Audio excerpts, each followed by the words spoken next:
This is the Suzuki GSX-8R, and if Hrithik Roshan was older and richer, which of course he is, he would probably have traded in his yellow trusty Charisma R for this, because the two bikes, as it turns out, have very similar vibes, but because this is a parallel twin, it displaces almost 800cc, it's got lots more power. This has turned up all that experience many notches up.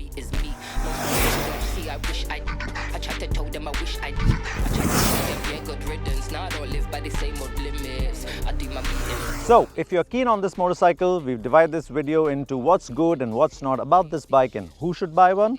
And as always, let's jump in with the pros. Wait, I know how that sounded, but you know what I mean. So much privilege, so much. One of the big pros of the GSX-8R is its accessibility, and it begins with a very comfortable riding position. Now, this might look like a sports tourer or a sports bike with a fully fed front, but the seating ergos are actually quite comfortable, quite upright. So you've got a handlebar that's up, it's wide, it reaches out, so you're not really bent over, and even the foot peg positioning is only slightly rear set and not very high. So unlike super sports where you'd probably need really strong core so that you can hold on to the motorcycle like that, here, even with my mushy core, it's not a problem because it's pretty upright and I don't really need to grip the tank hard or the foot pegs. I can just comfortably sit and go. So if you want something that's more relaxing to ride for commuting or for touring, I think the 8R makes a lot of sense. Besides accessibility, the other good thing about the 8R is that it's a very simple motorcycle. In today's day and age, when you've got so many complicated electronics, here things are pretty simple. I mean, it's still modern, so you have a nice color TFT screen, but the amount of information on offer is just what you need. There's nothing too excessive. You've got a menu button to go through, you've got a mode button, so you've got traction control, 3 steps. You've got A, B, C in terms of the riding mode. So A is most aggressive and C is for wet. So the things are pretty simple. It's not like 15 settings here and 15 settings there, and so you don't remember what to do. So it's quite simple, but it works. And then again, in terms of hardware, there's nothing adjustable on this motorcycle. The front suspension, there's nothing to adjust there. Rear, you can only adjust preload. But overall, the setup is that a motorcycle that you can just get on and go, and it's not going to confuse you in any way. There are less things to go wrong. So if you want something that's modern but simple, I think the 8R checks those boxes. Now, we've seen that the 8R is accessible, we've also seen that it's simple. The other bit that is a strong point for the GSX-8R is the fact that it's also easy. Now, easy in terms of how the engine performs and easy also how it is to ride. So we'll get to the engine in the next positive part. But for now, it's about the ride quality. It might seem a little firm at slower speeds, but as you start to go faster, as you start riding it, touring on it, or even commuting at about 80 kilometers per hour there, you will find that the suspension settles in nicely. It doesn't kick you in the back. It absorbs stuff. And so as a sports tourer, it actually works. And even on these new bumpy, the cemented highways that we have, it seems settled. And that's a good thing. Then if you look at the fairing at the front, it doesn't seem very tall, but we've been doing 120, 130 kilometers per hour, and there's no real buffeting and moving your helmet. So it's might look small, but it's actually well designed, at least for my height. I'm 5'8". And along with the comfortable seating ergos, the comfortable ride, the decent wind protection, it's also not very heavy to move around at slow speeds. So it's reasonably well balanced. So even if you want to park it around, of course, it is more effort because it's over 200 kgs, but it hides that weight reasonably well. So an easy motorcycle, the 8R is as well if you want to live with it on an everyday basis. Like you said in the previous positive, that the engine plays a big part in the 8R being friendly.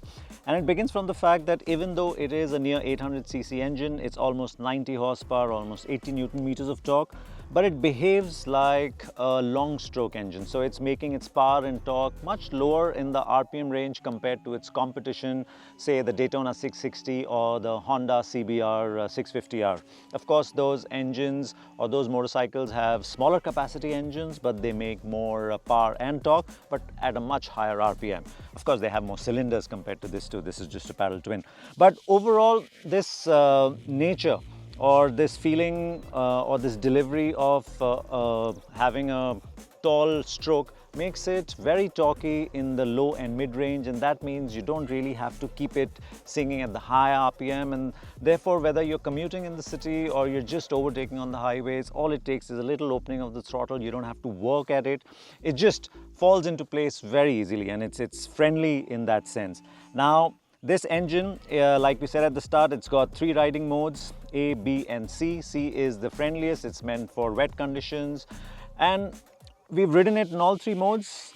C, of course, is friendly, but A, we found that the throttle response is slightly jerky at the lower RPMs in A. Of course, in C that goes away, but the fun of riding this motorcycle, even if it's easy, is in A, but you'll have to relearn a little bit, but that's about it. Otherwise, the engine, it sounds nice, it has a few vibes in the mid-range and as you go up, but it is a friendly engine. Not that it's not fast, it is quick, it'll get you to 120 in a jiffy, of course, all of that is there. But you just know that you can access all that performance, and that just makes you feel good, and it doesn't take away or it doesn't tire you out after days of riding. So easy, the cycle parts, and of course the engine as well. The final positive or reason why you should buy the Suzuki GSX-8R against its competition, which is the Honda CBR650R and the Triumph Daytona 660. I just wish that OEMs would use simple names instead of these numbers and alphabets. It's so difficult to get them all flowing. Maybe call it a dog, a tree, a sheep or something. But anyways, so compared to its competition, this one is the cheapest to buy. It has the most amount of torque, and it's also the easiest to ride. Yes, it has the maximum engine capacity as well, and that bodes well when you're cruising. And so overall, if you're looking for a motorcycle that is also affordable, apart from being simple, accessible, easy, well, the 8R, again, makes a lot of sense. And now let's talk negatives, and there are 3 really, something that you should consider, but 2 of those are not really reasons why you should not buy, but the third one certainly is. Now the first, as we said in the past, or we've said in the video, that the throttle response can feel a little jerky at lower RPM, especially in A mode, and that means it requires a bit of learning and it's not the most pleasant experience. So that's one negative.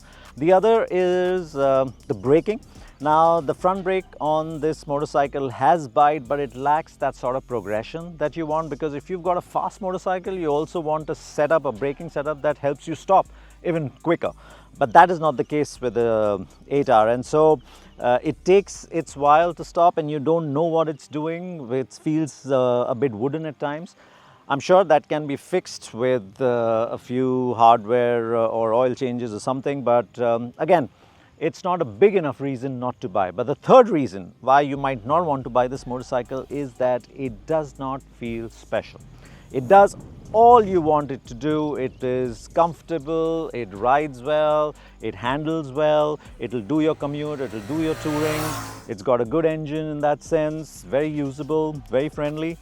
But when you sit on it, it doesn't feel like it's like a big bike in that sense. When you ride it, there is no real character in the motorcycle that stands out. And so, depending on where you are in your motorcycle buying journey, if you're new to it, if you're later in life, that will help you decide whether you want something easy or something more challenging. Its competition definitely has more character, even though this is easier to live with and ride.